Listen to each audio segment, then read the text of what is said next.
Unya, gipasakay dayon ni Jesus ang iya mga tinun-an sa sakayan. Gipauna niya sila ngadto sa Betsaida sa tabok sa lanaw, samtang gipapauli niya ang mga tao.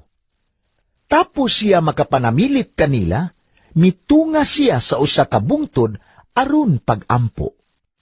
Nianang pagkagabii, ang sakayan didto na sa taliwala sa lanaw ug si Jesus nag-inusara sa bungtod.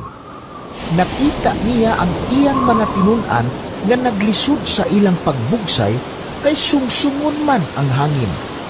Nianang pagkakaadlawon, giadto sila ni Jesus nga naglakaw sa tubig. Musaylo lang unta siya kanila, apan sa ilang pagkakita kaniya nga naglakaw sa tubig, naghuna-huna sila nga kadto usa ka multo. Nanyagit sila tungod sa kahadlok. Apan miingon dayon si Jesus kanila, Ayaw kamo kahadlok! Salig kamo! Ako kini! Unya si Pedro miingon, Ginoo! Kung ikaw ka na, palakta ako sa tubig nga naka nimo.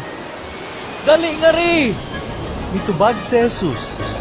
Busa mikawa si Pedro sa sakayan ug milakaw sa tubig ngadto kang Jesus. Apan, sa pagkamatikod niya sa kusog na hangin, nahadlok siya ug nisugod pagkaunlod. Busa ni singgit siya. Ginoo! Luwasa ako! Diya gikuptan siya ni Jesus ug gibira. Ug miingon si Jesus kaniya, Pagkagamay sa imong pagtuo. Nanong nagduha-duha ka man? ug nanakay silang duha sa sakayan, unya mihunong ang hangin. Ang mga tinun-an nga didto sa sakayan misimba kang Jesus ug miingon, Ikaw gayud, ang anak sa Dios!